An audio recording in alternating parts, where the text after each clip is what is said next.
Meu nome é Geraldo Ventura.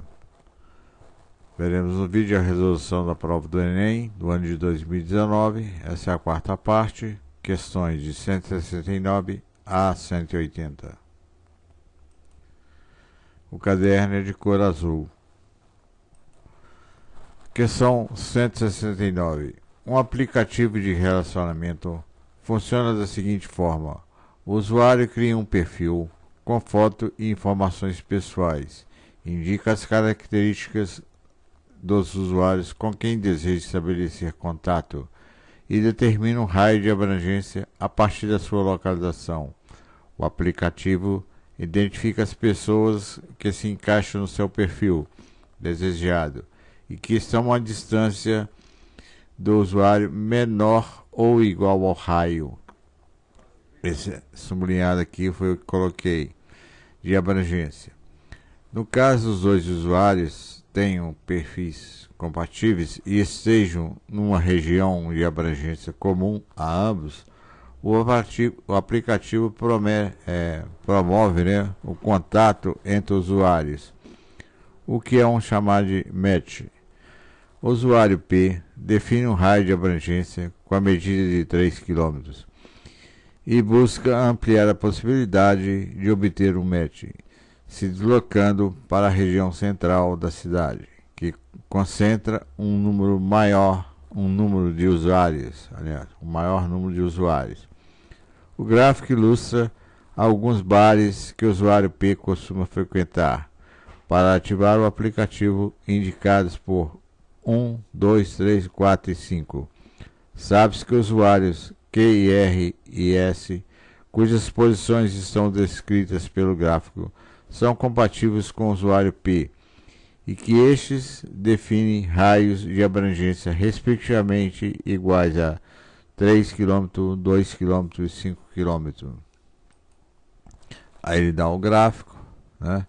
E com base nesse gráfico e nas afirmações anteriores em qual bar o usuário P teria possibilidade de um match com os usuários R, Q e S simultaneamente. Aí vem as opções. Usuário P, que é esse aqui. Aqui tem uma figura um pouco melhor, né? Nós observamos que P tem de coordenadas 0 e 0, ele que vai manter o contato com R, Q e S, cujas coordenadas são 3 de abscissa para Q e 7 de ordenada. Para S, você tem uma abscissa 5 e ordenada 3. E para o ponto R, você tem uma abscissa 6 e uma ordenada 7, que são as coordenadas. Para resolver essa questão, nós iremos usar a distância entre dois pontos, que é dado pela fórmula, né? Ponto A até o ponto B, a distância é dado por x2 menos x1 elevado ao quadrado, mais o y2 menos o y1 elevado ao quadrado, e extrai-se a raiz quadrada do resultado. Esse ensino está em geometria analítica, distância entre dois pontos, é estudado no terceiro ano do ensino médio. Então iremos usar esse conhecimento. Então eu fui lá e tomei no problema as coordenadas do ponto Q, 3 e 7, R é 6 e 7, S é 5 e 3. As posições dos usuários, RQ é 3, RR o raio é 2 e RS igual a 5. De onde é que eu tirei isso? Eu tirei do gráfico aqui, ó, desse gráfico. Então, a distância de RR seria daqui até o I, 2 unidades. Aqui, ó, 1, 2, 3. De S até lá, né? Você tem 1, 2, 3 unidades. Ok? As distâncias. Aí eu calculei a distância do ponto I até o ponto Q. Ou seja, daqui até aqui a distância vai ser 3 menos 5 e a ordenada 7 menos 6. que é o x menos o x, o y menos o y. Mesma coisa eu fiz de I até R, que eu fiz 6 menos 5 e 7 menos 6. E fiz 5 menos 5 e 3 menos 6. Fiz esses cálculos aqui, saí a raiz quadrada de 5 não é exato. Você observa que a raiz quadrada de 5 é menor do que o raio. Que o raio aqui é 3, né? A distância é 3 unidades. Ele falou lá, ó, no problema. Ok? Então esse aqui não serve. Aqui deu raiz quadrada de 2. A raiz quadrada de 2 é 1, alguma coisa, que é menor que o número 2. Que é a distância de R até R, né? RR. Então essa será a resposta. Aqui nós obtivemos raiz quadrada de 9, fazendo esses cálculos aqui. 9, a raiz de 9 é 3. 3 é menor que 5, então não serve. Porque falou que a distância tem que ser menor que o R. Logo, deve ser o bar 1. Né? Está na letra A, você vai lá e marca. Questão 170. A bula de um antibiótico infantil fabricado de forma de xarope recomenda que sejam ministradas diariamente no máximo 500 mg desse medicamento para cada quilograma de massa do paciente. Um pediatra prescreveu a dosagem máxima desse antibiótico para ser ministrado diariamente a uma criança de 20 kg, num período de 5 dias. Esse medicamento pode ser comprado nos frascos de 10, 50, 100 e 250 e 500 ml.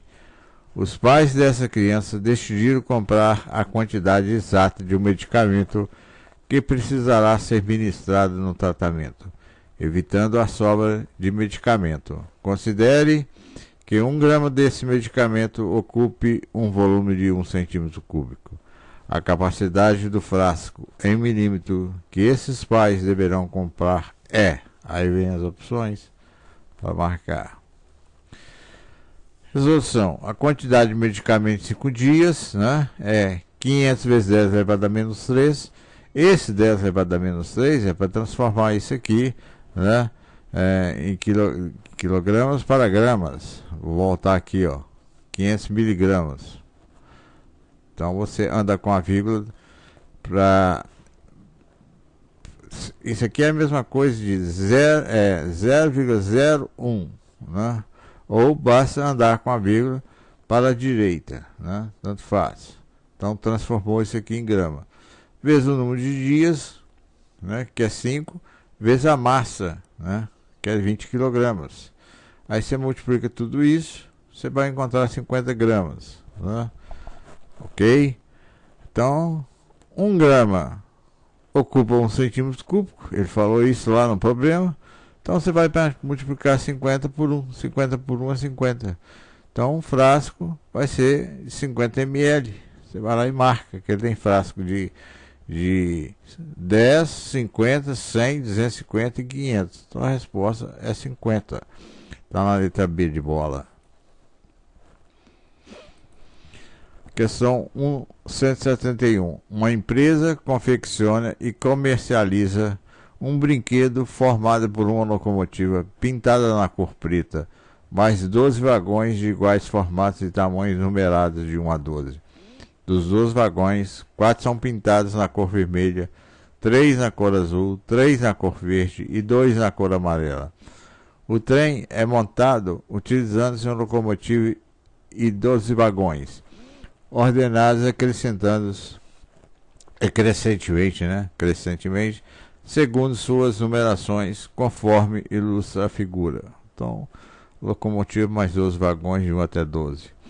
De acordo com as possíveis variações nas colorações dos vagões, a quantidade de trens que podem ser montados e expressa por meio de combinações é dada por... Aí vem as opções para você marcar. Como o nome já diz, indica, você estuda isso em análise combinatória no segundo ano do ensino médio, né? Pelo menos na época que eu trabalhava era assim, hoje eu não sei como que a escola distribui os conteúdos. Chama-se combinação. Combinação, você sabe muito bem que é n fatorial sobre np fatorial vezes o P fatorial. Mas você não vai precisar disso aqui para resolver o problema, né? Já deu as respostas A, B, C e D. Então a quantidade de trens que pode ser montadas com 2 vagões, né? Sendo as cores, é dado por combinação de 12 elementos somados 4 a 4. Esse 4 aqui é da cor vermelha, né? Esse 3 aqui é da cor azul. Esse 3 aqui é da cor verde. E esse 2 aqui é da cor amarela. Agora, como é que foi montado isso? De 12 você retira 4 elementos e fica com 8. De 8 você retira 3, você fica com 5. De 5 você retira 3, você fica com 2. São as possíveis combinações. Então, sempre subtraindo, né, das cores lá. E aí multiplica, né? Não precisa efetuar as contas, porque na resposta só tem as combinações. Você vem aqui e marca, né, que lá na letra E. 172. O gráfico a seguir mostra a evolução mensal das vendas de um certo produto de junho a novembro de 2011. Aí deu o gráfico de junho, que é os meses, e aqui as quantidades. Sabe-se que o mês de julho foi o pior momento da empresa em 2011. E que o número de unidades vendidas nesse produto em dezembro de 2011 foi igual à média aritmética do número de unidades vendidas nos meses de julho a novembro do mesmo ano, de julho até novembro, com o gráfico que ele deu. O gerente de vendas disse em uma reunião da diretoria que se essa redução do número de unidades vendidas de novembro para dezembro de 2011 se mantivesse constante nos meses subsequentes, as vendas só voltariam a ficar piores em julho de 2011, apenas no final de 2012. O diretor financeiro rebateu imediatamente esse argumento, mostrando que, mantida a tendência, isso aconteceria já em... Aí vem as opções. Se estudava isso no nono ano, função do primeiro grau, e estudo dos gráficos, né? Então, o número de unidades vendidas de dezembro de 2011 é 700 mais 2.500 mais 2.500 mais 2.700 mais 2.800 dividido por 5, porque aqui tem 5 números. Soma isso aqui, divide por 5, encontra 2.240. De onde é que eu tirei isso? Eu tirei do gráfico, né? 700, 2.500, 2.700 e 2.800, né? Somou tudo e dividiu por 5, que é a média aritmética. Em 2011, o decréscimo de novembro para dezembro foi de 400 unidades, né? Vou voltar aqui para você ver no gráfico. De 2011 de novembro para dezembro. Voltando aqui, esse gráfico maior aqui, ó. 2.700 aqui, ó. Julho, 700, aqui agosto, setembro, outubro, novembro e dezembro. Ok? Então vim aqui e retirei esses valores, já que aquele gráfico está muito pequeno, né? Ok?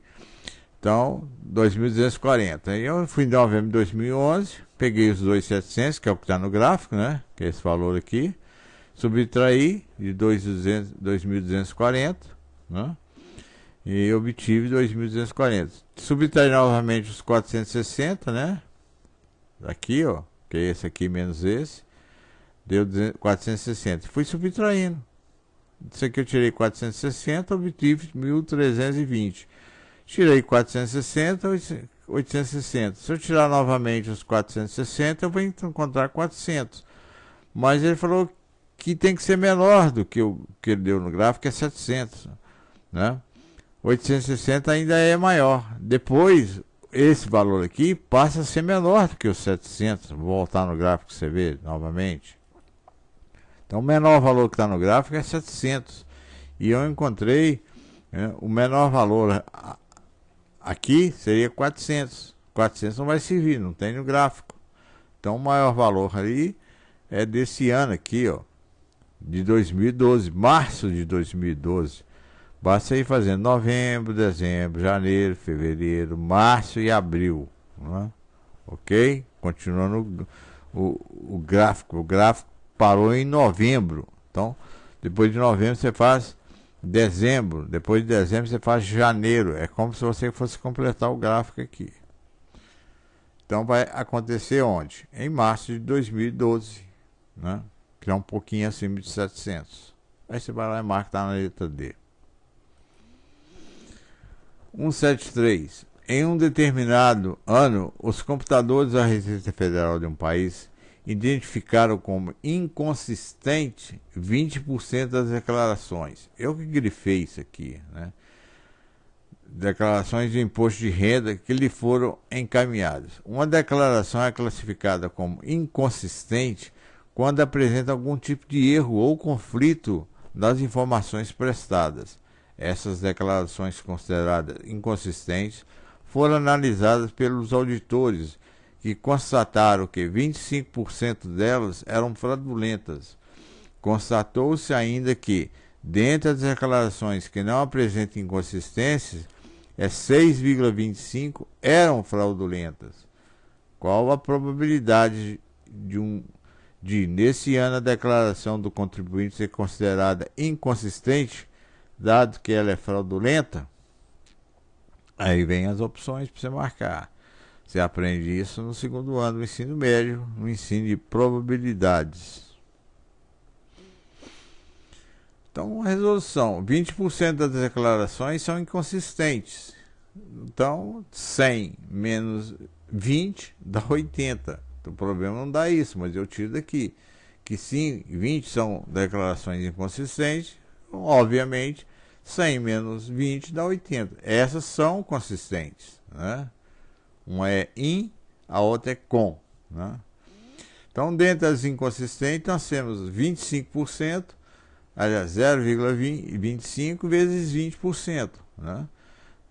Você multiplica esse por esse, vai dar 5%. Você calcula 0,25 de 20%, dá 5%. Basta fazer a regra de 3, né? Esse valor aqui está 100%, 0,25 está para X%. Você vai encontrar 5%, que são as fraudulentas, né? Já entre os consistentes, ele deu no problema 0,625 vezes 80, que dá também 5%. Vou voltar aqui, ó, no enunciado do problema aqui, ó, 25% e 6,25%. Aí você transforma, né? Ok? De repente você fala, onde é que esse cara tirou isso? Eu tirei do problema, né? Tá escrito. Vou só voltar lá naquele texto imenso, né? E sublinhar, no caso eu grifei de vermelho para poder retirar mais facilmente. Então eu aconselho você, no momento de fazer a prova, você vai lá ver o que é relevante, sublinha, né? Traça lá e depois você vem trazendo os dados. Pelo menos quando você dá aula, você fala isso com os alunos. Marca aí com a caneta, com lápis, e depois você vem e faz as transformações. Então, transformou, isso aqui é o 25%, isso aqui é o 6,25%. Transformou em decimal. Aí multiplicou, encontra a porcentagem. Aí vão ter a tabela. Inconsistente, 5%. Consistente, 5%. Né? Então, dos 20%. Claro que 5 mais 15 dá os 20%. Esse aqui não foi mágica, não. Foi isso aqui subtrair de 5, que dá 15. Isso aqui subtrair de 5, que dá 75. Ok? Se somar esse com esse dá 80, se somar esse com esse dá 20. Né? Tirou daqui. Né? Agora, 5 mais 5, 10. Né? 15 mais 75, 90. 20 mais 80, claro que dá o 100. Agora, qual que é a probabilidade? São os inconsistentes sobre os fraudulentos. Ora, inconsistente está aqui, ó, 5%. Fraudulento é a somatória dos dois, que é 10%. Corta a porcentagem com porcentagem. 5 dividido por 10 é 0,5, ou meio, né? No caso, tem 0,5 lá. Está na letra E. Você vai lá e marca. Questão 174. A taxa de urbanização de município é dada pela razão entre a população urbana e a população total do município. Isso é, a soma das populações rural e urbana. Os gráficos apresentam, respectivamente, a população urbana, né? Urbana e rural dos municípios 1, 2, 3, 4 e 5 de uma mesma região estadual. Em reunião entre os governos do estado e os prefeitos desse município, ficou acordado que o município com maior taxa de urbanização, você observa que eu sublinhei, maior taxa de urbanização, receberá um investimento extra em infraestrutura. Ou seja, aquele mais pobre vai receber uma verba a mais. Aí ele vem lá, o município 1, 8 mil, o 2, 10 mil, e por aí vai. Mesma coisa aqui da população rural. 1, só 4 mil, aqui 8 mil, por aí vai. Segundo o acordo, qual município receberá investimento extra? Ou seja, aqui que tiver com a maior taxa de urbanização, né? Município com maior taxa, ele vai receber.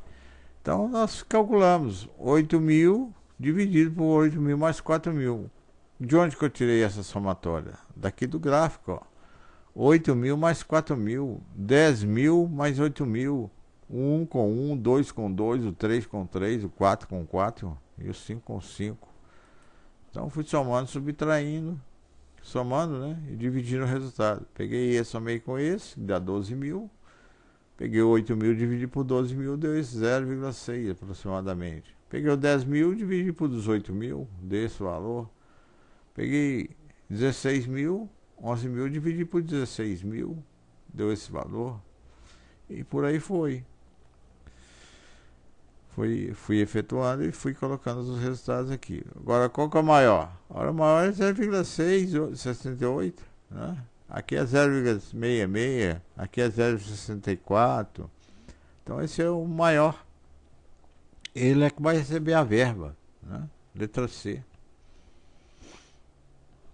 Município 3.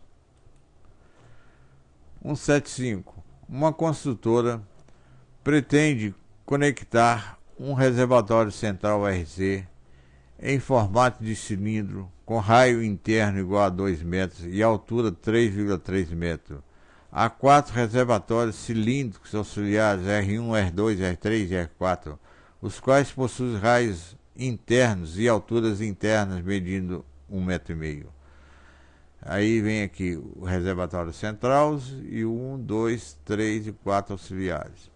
As ligações entre o reservatório central e os auxiliares são feitos por canos cilíndricos com 0,1 metros de diâmetro interno e 20 metros de comprimento, conectados próximos às bases de cada reservatório.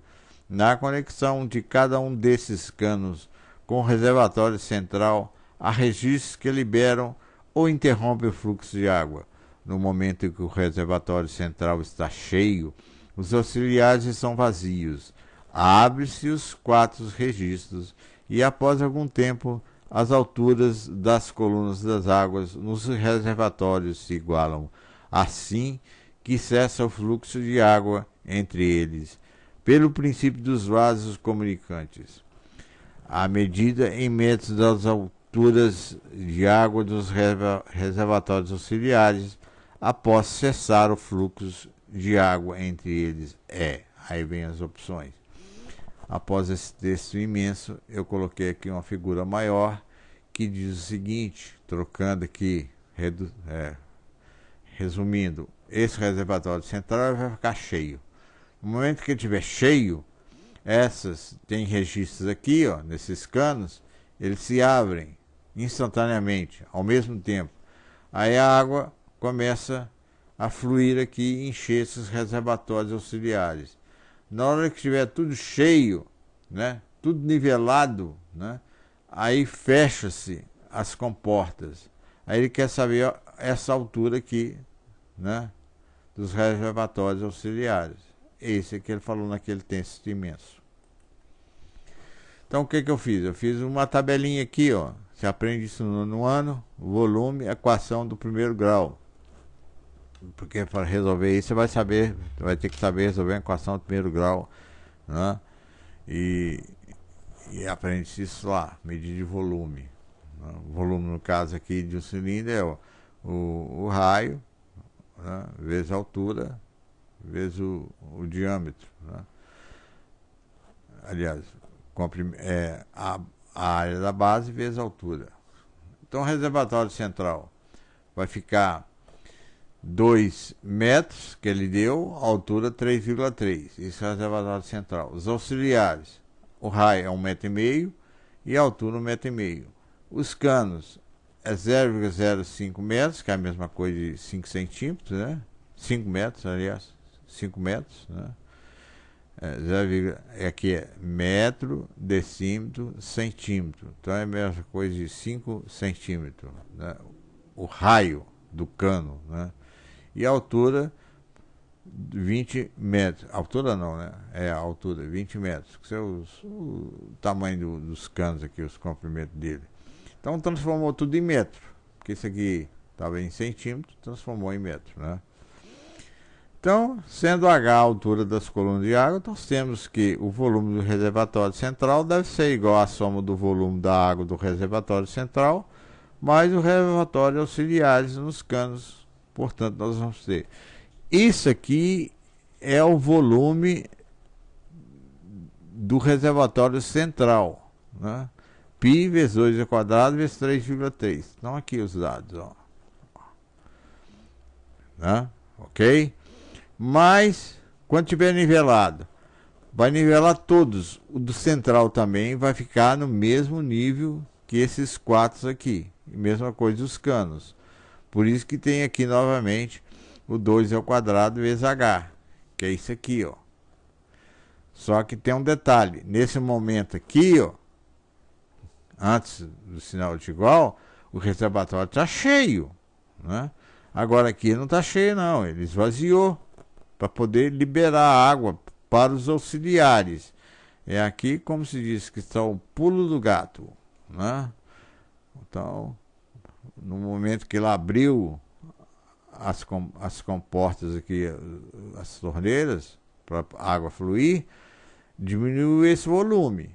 Então ele aparece novamente. Mais 4 vezes, né? Esse raio aqui, vezes a altura, que é o que eu estou querendo calcular, que eu chamei de H. E dos canos, 4π vezes 0,05 ao quadrado, vezes 20. Esse ao quadrado aqui, para quem não sabe, você sabe, recordando, né? O volume é a área da base vezes a altura, correto? O volume de um cilindro seria uma circunferência vezes a altura, né? Te dá o volume. Por isso que está ao quadrado aqui em todos eles, correto? Isso é medida de volume. Você aprende isso no nono ano, antiga oitava série. Aí faz esses cálculos, 2 ao quadrado é 4, multiplica por 3,3. Aqui 2 ao quadrado é 4, aqui também 0,5 ao quadrado é ele vezes ele. E se observa que eu cortei o π, porque ele aparece no primeiro e no segundo membro. Eu coloquei ele em evidência e cancelei, por isso que o π desapareceu. Então ficou essas contas aqui, deu 13,2, aqui deu 4H, aqui deu 9H e aqui deu 0,2. 9 com 4, 13. Passei o 0,2 para o primeiro membro, ficou 13 igual a 13H. Então daqui eu tiro 13,13 é 1. Então a altura vai se dar quando tiver 1 metro, né? Tanto aqui, como aqui, como aqui, como aqui, como aqui. Letra D, você vai lá e marca. Questão 7.6. Para construir uma piscina cuja área total da superfície interna é igual a 40 metros quadrados, uma construtora apresentou o seguinte orçamento: R$ 10.000 pela elaboração do projeto, R$ 40.000 pelos custos fixos, R$ 2.500 por metro quadrado para a construção da área interna da piscina. Após a apresentação do orçamento, essa empresa decidiu reduzir o valor de elaboração do projeto em 50%, mas recalculou o valor do metro quadrado para a construção da área interna da piscina, concluindo haver a necessidade de aumentar em 25%. Além disso, a construtora pretende dar um desconto nos custos fixos, de maneira que o novo valor do orçamento seja reduzido em 10% em relação ao total inicial. O percentual de desconto que a construtora deverá conceder os custos fixos é de... Aí vem as opções. Você observa que eu sublinhei aquilo que me interessa, para poder buscar aqui novamente os dados na hora que eu armar o problema, que ficará assim. O valor do orçamento inicial é dado por... Onde se aprende isso? No segundo ano do ensino médio, matemática financeira ou matemática comercial, tanto faz o nome, né? Não sei o nome que se dá hoje em dia, é isso aí. O valor do orçamento inicial é dado por 10 mil mais os 40 mil mais 2.500 vezes 40, né? Que dá 150 mil, né? Com esse desconto de 10%, você vai pegar lá 150 mil, calcular 10%. O que é 10% de desconto? É o 100%, que é um inteiro, menos os 10%. Né? Aí você faz, isso aqui é a mesma coisa de 0,1, né? Então fica 0,99. Multiplicado por isso aqui, dá 135 mil. Só que ele vai reduzir, né, o valor da elaboração do projeto 50%, ou seja, é 0,5, né? Ou 50, 1 menos 50%, né? E vai aumentar o valor do metro quadrado em 25%. Você observa que está sublinhado, né? E vai dar um desconto, que eu não sei qual que é isso que ele está perguntando, né? Nos custos fixos. Então fez lá, ó, 10 mil vezes 1 menos 50, né? E 40 mil, 1 menos a porcentagem que eu não sei o que é, sempre assim, ó. 1 é um inteiro, né? Que são 100%. Menos a porcentagem. E 2.500 vezes 40 vezes o valor lá que ela aumentou, né? Do metro quadrado, que é 25%. Mesma coisa aqui, ó. Mais, aqui no caso ela aumentou. No caso aqui ele tirou. Então quando ele reduz é menos. Quando ele aumenta é mais, né? E aqui o percentual, que é menos. Aí você faz essas contas aqui, dá 5 mil. Esse aqui não fez nada, repetiu. Esse aqui fez as contas, deu 125 mil. Esse 125 mais 5 dá 130. Passa para o segundo membro, fica 135 mil menos 130. E dá 5 mil. Né? Agora, se você tem... Isso aqui está multiplicando, você passa dividindo. Né? Então, você divide esse por esse, dá 0,125. Aí passa... o P para cá e os 0,125 para cá. Vai ficar 1 menos 0,125, dá 0,875. Né? Passei esse para o primeiro membro e esse para o segundo membro. Aí fica 1 menos esse valor. Né? Se anda com a vírgula duas vezes para a direita, você vai ter a porcentagem. Pegou a vírgula daqui, passou 1, 2. Então dá 87,5%. Né? Você vai lá e marca, está na letra D de dado. Questão 167, 177. Um grupo de engenheiro está projetando um motor cujo esquema de deslocamento vertical do pistão dentro da câmara de combustão está representado na figura. Aí você tem aqui o pistão, né? No instante 0. E aqui no instante t diferente de 0, por exemplo, um segundo depois, aí ele sobe, faz puf, depois ele desce, depois ele sobe, depois ele desce, em sentido anti-horário. Isso aqui é contrário ao relógio, né? Lá da trigonometria, em sentido anti-horário, que é um relógio que gira, o relógio gira daqui para cá. Esse é o sentido anti-horário, dá os ponteiros de um relógio que não é digital. E aí ele deu a função h de t, que é 4 mais seno de beta t dividido por 2 menos o π sobre 2, para um tempo maior ou igual a 0. Então essa aqui é a função que rege esse ciclo aqui. Descreve como varia a altura H, medida em centímetros, na parte superior do pistão da câmara de combustão, em função do tempo T, medindo em segundos. Nas figuras estão indicadas as alturas do pistão no instante distintos, ou seja, no instante zero, a altura é zero. De um segundo depois ele sobe, aí ele atinge determinada altura aqui, lá dentro do motor. Aí continuando o enunciado, o valor do parâmetro beta, que é dado por um número inteiro positivo, está relacionado com a velocidade de deslocamento do pistão. Para que o motor tenha uma boa potência, é necessário o suficiente que, em menos de 4 segundos, após o início do funcionamento do instante t igual a zero, a altura da base do pistão por 3 vezes o valor de 6 centímetros. Ou seja, o pistão vai subir uma vez, 2 vezes, 3 vezes, atingindo uma altura H de 6 centímetros. É o que está escrito aqui. Para os cálculos, utilize o π igual a 3. Então, para fazer as contas, você vai usar o π igual a 3. O menor valor inteiro a ser atribuído ao parâmetro beta, de forma que o motor a ser construído tenha potência, aí vem as opções A, B, C, D e E. Onde você aprende isso? No primeiro ano do ensino médio, antigamente, né? Trigonometria. Hoje eu não sei se vocês colocaram isso no segundo, terceiro ano.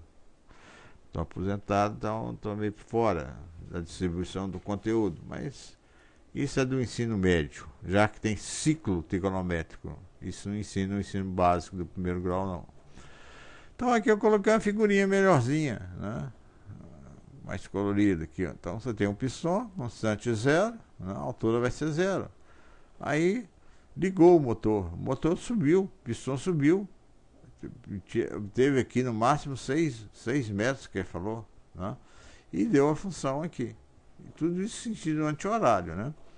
A função está aqui, ó, é 4 mais 4 seno de beta t dividido por 2 menos o π sobre 2 para um tempo hora igual a zero, que vai ser menor do que 4, que ele falou, né? Isso aqui está relacionado com a trigonometria, né? Adiantando aqui, ó, subiu, primeiro instante, ele atingiu uma altura igual a 6, né? Vai atingir um ponto lá. Depois ele desce, depois ele sobe de novo, depois ele desce. Ele quer 3 instantes. No primeiro instante, no segundo instante e no terceiro instante ele volta a essa posição máxima aqui, né? Porque o pistão não sobe lá até lá na cratera, não, nem em cima aqui nesse tubo, não. Ele já atinge determinada altura e desce. Atinge o ponto máximo e desce. Esse é o eixo dos cossenos, esse é o eixo dos senos, né? Tangente não me interessa, nem cotangente. Então o que eu fiz aqui? Eu peguei a função que ele deu, né, igualei a 6, né? Chamei isso aqui de 6 e resolvi, né? Passei esse 4 para o primeiro membro, ficou 6 menos 4, que é 2, né? Aí dividi tudo por 2, né? Estava multiplicando, passei dividindo, ficou a função, isso aqui é o argumento da função, que é igual a meio, né? Então a altura máxima que ele vai atingir vai ser meio. Agora, onde é que tem cosseno de meio? Cosseno de meio é cosseno de 30 graus, né? Esse ângulo aqui seria de 30 graus. Então ele sai daqui, porque aqui está o início do ciclo trigonométrico, né? A origem. Então ele transcreve sentido anti-horário, ele para aqui. Meio é a mesma coisa de 30 graus, correto? Vou voltar aqui, ó. Tá vendo? Ele sai daqui e vem aqui, 30 graus, que é a mesma coisa de π sobre 10, em radianos, né? Depois ele vai no segundo tempo e atinge a mesma altura aqui do seno, sempre da altura do seno, que é o máximo que ele pode estar. Se eu precisar, eu coloquei aqui de azul, que é metade, meio, né? Agora, que ângulo é esse aqui? Daqui até aqui. É 150 graus, que é a mesma coisa de 5π sobre 6. Aqui é o segundo instante. Depois ele sai daqui e volta novamente a atingir essa altura. O máximo que ele pode atingir é a altura meio. Está aqui o eixo senos, tudo aqui é o seno. Aqui é o cosseno. Cos, aquele que está com sono, deitado. Em pé é o seno. Você aprendeu isso lá em trigonometria, né? A forma de decorar. Cos vem de cosseno, com sono, deitado. e o seno é o em pé, né? Então 150 graus, né? Ou 13 sextos de π, que é esse ângulo. Então primeiro tempo, faço aqui, ó, paf, pistão, primeiro tempo, 30 graus. Segundo tempo, 150 graus. Terceiro tempo, né? Até aqui 360, 360 mais 30, 390 graus aqui. Então, primeiro tempo, segundo tempo, terceiro tempo. Isso é o que diz o problema. Agora, se você nunca estudou trigonometria, aí ferrou. Se você pegar uma aula de trigonometria, né? Eu tenho no meu canal aí, ó, que ensina a construir isso, né? Não no curso PITIS, como isso no quadro, mas num programa chamado Algebrator. Aliás, Algebrator não, é um dos programas aí, não sei se é MATLAB, por aí vai. Então, esse valor se dá em 13 π sobre 6, né? Você vai pegar o π e vai chamar de 3, né? Simplificando isso aqui, você passa isso para o segundo membro, né? Você encontra beta t igual a 16. Então agora o tempo você vai concluir que beta tem que ser maior que zero, o número inteiro atribuído a beta é 5. Agora de onde é que eu tirei isso do tempo? Olha, eu fiz o tempo igual a 1, 2, 3, 4, 5 e fui vendo, né? Vou fazer aqui para você ver, ó. Então o beta t dividido por 2 deu 8 terços. Pegou o π valendo 3, colocou aqui, cortou. Ficou 2 vezes 8, 16. Então, beta t igual a 16. Mas qual que é o beta? O beta pode ter o tempo igual a 1, 2, 3, 4 e por aí vai. Quando for 1, vai ficar 16 dividido por 1 é 16. Ora, 16 não é menor que 4. Depois você testa o 2. 16 dividido por 2 é 8. 8 não é menor que 4. Depois você testa o 3. 16 por 3 é 5. 5 não é menor que 4. Depois você testa o 5. 16 por 5 é 3, alguma coisa. Ora, 3, alguma coisa é menor do que 4. Daí para lá não precisa testar, né? Então o valor é 5. Então o beta tem que ser 5. Você vai lá e marca, né? Correto? Está na letra D.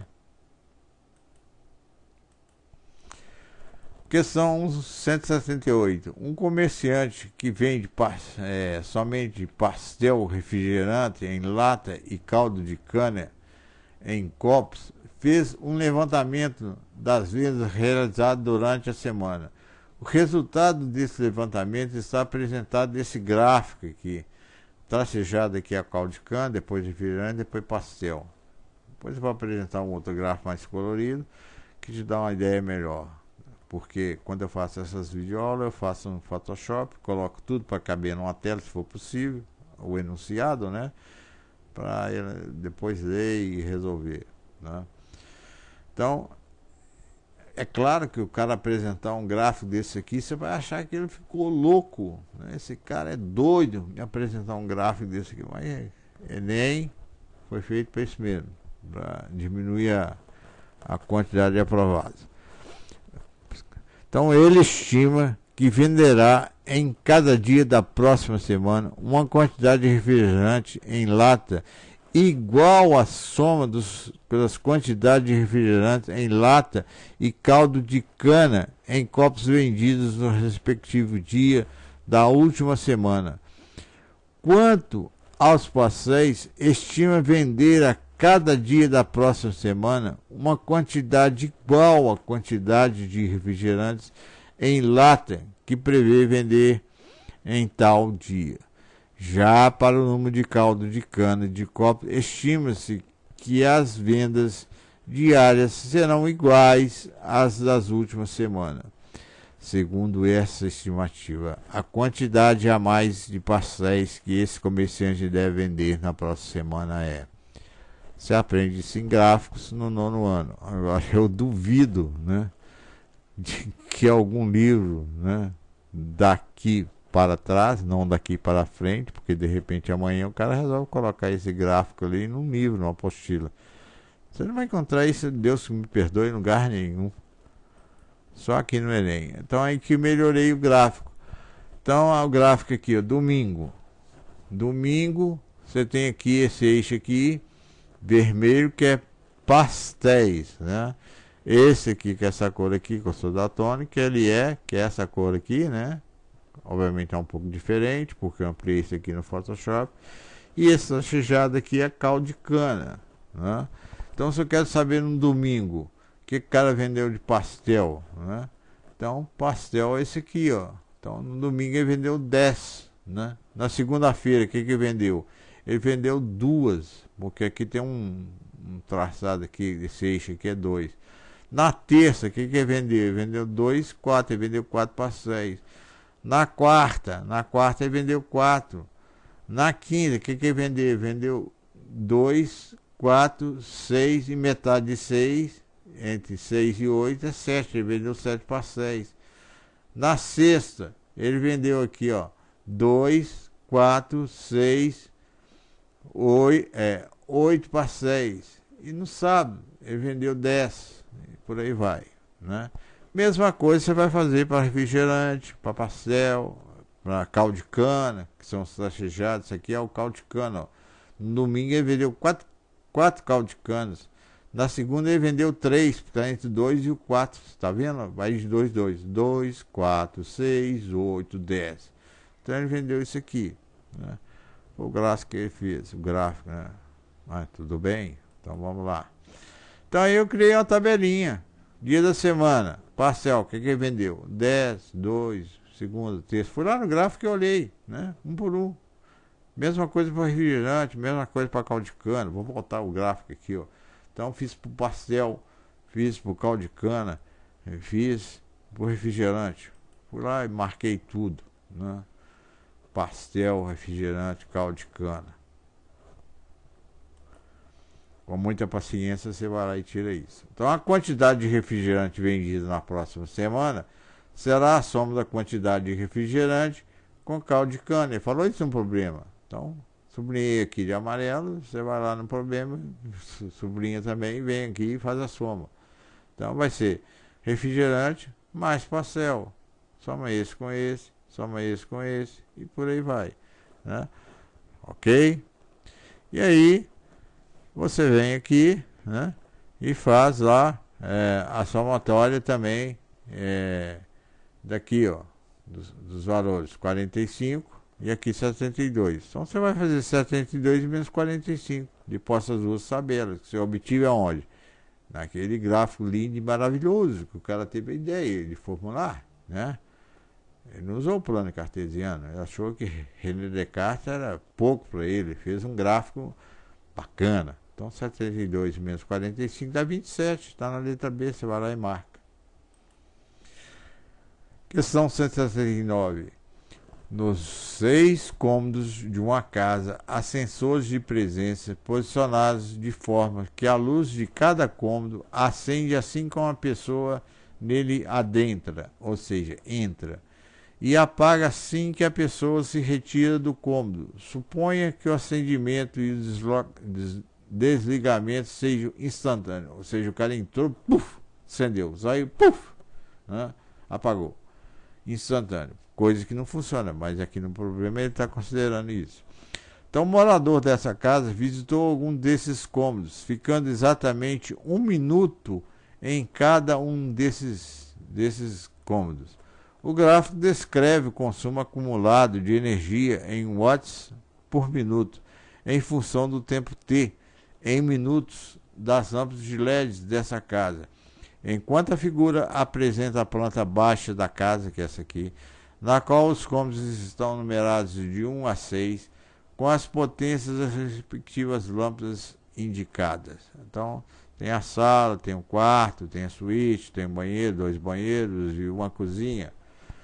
Aí ele faz a sequência de deslocamento pelos cômodos, conforme o consumo de energia apresentado no gráfico, aí tem o gráfico, né? Aqui é o tempo e aqui a energia em watts, né? Aí vem as sequências. Onde é que você aprende isso? Você aprende em progressões aritméticas, progressões geométricas, lá você estuda sequências, né? Então aí é uma figurinha melhorzinha aqui, ó. Aqui é a sala, ele entra por aqui, fica 1 minuto aqui, que não tem nada a ver com o problema. Depois ele sai daqui, ou entra aqui, ou entra aqui, ou entra aqui, né? Agora daqui ele não entra direto, não. Quando ele chegar nesse banheiro aqui, obrigatoriamente ele tem que passar pela suíte, né? Que é o cômodo 4. Depois ele entra nesse banheiro. Ou depois sai, depois volta aqui, por aí vai. Aí ele quer a sequência. Então a sequência é o seguinte, né? A sequência de deslocamento dos cômodos em 1 watts por minuto é 20 para 15, né? Então, aqui, ó. Isso aqui deu. Saiu daqui, que é 20 watts, e foi para onde é que tem 15. Onde é que tem 15? 15 é aqui nessa suíte. Sai daqui, fica 1 minuto aqui e vem para cá. Depois ele vai para onde tem 5. Onde é que tem 5? Aqui. Aí ele entra no banheiro. Aí, obviamente, ele volta para a suíte. Não tem como ele sair pela janela nem nada, então ele volta para a suíte, né? Aí ele volta novamente. Onde é que tem 20? Onde é que tem 20? Na sala. Depois da sala ele vai para onde? Onde tem 10. Daqui, onde é que tem 10? Ora, 10 está aqui, ele vem para a cozinha, né? Aí vai para a cozinha. Depois da cozinha vai para onde? Da cozinha vai para a sala de novo, que é 15, né? Aliás, daqui ele volta para cá, né? Que é 15, né? Ok? Então ele faz isso. Que dá a sequência 1, 4, 5, 4, 1, 1, 6 e 1. Por quê? Onde é que é 1? 1 é na sala. Aqui, ó. 1, 2, 3, 4, 5, 6. Então a sequência dele é 1, depois 4. Daqui ele vem para cá. Depois ele vai para 5. Depois ele volta para o 4. Depois do 4 ele volta para o 1, que é para a sala, né? Depois ele vai para o 6, que é para cá, para a cozinha. Depois ele volta para o 1, que é a sala de novo. Então a sequência certa é essa daqui, que está na letra A. Você vai lá e marca. Questão 180. Um casal planejou uma viagem e definiu como teto para o gasto diário do valor de R$ 1.000 antes de decidir o destino da viagem. Fizeram uma pesquisa sobre a taxa de câmbio vigente para as moedas de 5 países que desejavam visitar e também sobre estimativas de gastos diários em cada um. Com o objetivo de escolher o destino que apresentasse o menor custo diário em real, o quadro mostra os resultados obtidos da pesquisa. Aí vem França, que é o euro, né, a moeda, Estados Unidos, que é o dólar, Austrália, que é o dólar australiano, Canadá, que é o dólar canadense, e o Reino Unido, que é a libra esterlina. E a taxa de câmbio, ou seja, taxa de câmbio é aquilo que você troca aquele dinheiro de euro para real, né? Então, na época, o euro estava valendo 3,14, o dólar 2,78. Hoje eu falo dessa aula aqui, 2020, o dólar está quase R$ 6, R$ 5 e tanto. Então, naquela época a gente era riquinho, né? Hoje nós somos bem pobres. E por aí vai. Aí eu gasto, os gastos em euro, aqui em dólar, e por aí vai. Nessas condições, qual será o destino da viagem? Ou seja, o que é mais barato, ele vai, né? Segundo ano do ensino médio, matemática financeira ou matemática comercial, é lá que você estuda isso. Taxa de câmbio, mas um problema desse você resolve com a aritmética, né? Ok? Então eu fiz uma conversão, né? Peguei a taxa de câmbio, que é R$ 3,14, multipliquei pelo euro, encontrei 989. Peguei o dólar americano, que é dos Estados Unidos, né? Multipliquei por 2,78, deu R$ 1.084,20. Peguei o dólar lá da Austrália, lá, multipliquei por 400, que é o que ele gastou, dá 856. E para o Canadá, 861. E depois o Reino Unido, deu R$ 1.229. O que está mais em conta? Mais barato? É esse aqui, ó. É para a Austrália que eu vou, né? Para a letra A. Vou lá e marca Austrália. Com isso termina. Um abraço, até a próxima.